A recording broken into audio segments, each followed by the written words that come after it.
Hi my dear friends, ഇന്ന് എനിക്കുണ്ടായിരുന്നത് ഒരു vegetable ബിരിയാണിയുടെ ഓർഡർ ആയിരുന്നു. അപ്പോൾ വെജിറ്റബിൾ ബിരിയാണി വെച്ചാൽ എങ്ങനെയാണ് വെക്കുന്നതെന്ന് എല്ലാവർക്കും അറിയാമല്ലോ. ഞാൻ പ്രത്യേകിച്ച് അത് പറയേണ്ട കാര്യമില്ല. ഇവിടെ ഒരു ബംഗാളി ഫാമിലീസ് ഉണ്ട്. അവർക്ക് വേണ്ടിയിട്ടായിരുന്നു. അവർ ഈ ചിക്കനൊന്നും കഴിക്കത്തില്ല. അവർക്ക് വേണ്ടിയിട്ടായിരുന്നു ഈ വെജിറ്റബിൾ ബിരിയാണി ഓർഡർ ഉണ്ടായിരുന്നു. 2 വെജിറ്റബിൾ ബിരിയാണിക്ക് ഓർഡർ ഉണ്ടായിരുന്നു. അതിൻ്റെ മസാലയ്ക്ക് വേണ്ടിയിട്ട് ഉള്ളി അതെല്ലാം ഫ്രൈ ചെയ്ത് വേറെ മാറ്റി വെച്ചിരുന്നതായിരുന്നു.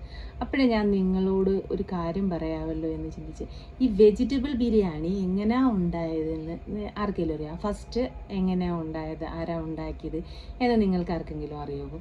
അത് എന്ന് പറഞ്ഞാൽ ആ സ്റ്റോറി ഞാൻ നിങ്ങൾക്ക് വേണ്ടിയിട്ടൊന്ന് പറഞ്ഞുതരാം. ഇന്ത്യയിലേക്ക് ആദ്യമായിട്ട് ഈ വെജിറ്റബിൾ ബിരിയാണി കൊണ്ടുവരുന്നതെന്ന് പറഞ്ഞു കഴിഞ്ഞാൽ ഫസ്റ്റ് ഓഫ് ഓൾ ഇതൊരു പേർഷ്യൻ വിഭവമാണ്. ആദ്യം കൊണ്ടുവരുന്ന മുഗൾ വംശജരാണ്.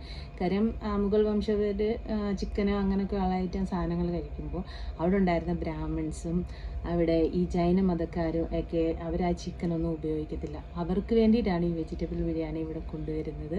അത് ആദ്യം ഉണ്ടെങ്കിൽ നിങ്ങൾക്ക് എല്ലാവർക്കും ഇത് ഇഷ്ടമായെങ്കിൽ ഷെയർ ചെയ്യുക, സബ്സ്ക്രൈബ് ചെയ്യുക, ലൈക്ക് ചെയ്യുക.